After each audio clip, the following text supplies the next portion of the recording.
si Angelo Escobedo na mula sa PSIT M61.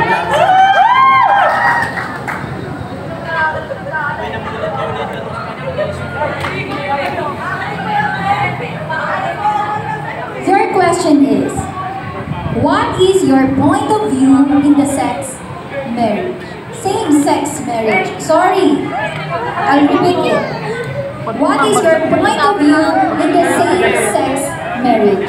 Okay, thank you for the wonderful question. Kung pagbabasihan lang po natin yung Bible is, syempre alam natin, pag sinabing Biblia, is masama yung same-sex marriage. Kung pagbabasihan natin yung Bible. Pero bakit naman natin sila magbabawalan kung sa mismong paningin natin is wala naman silang ginagawa sa hanggat walang ginagawang masama is wag po natin sasabihan ng hindi kaayon-ayon. Yun lang ang pag-. Okay, thank you for a wonderful answer, candidate number 2.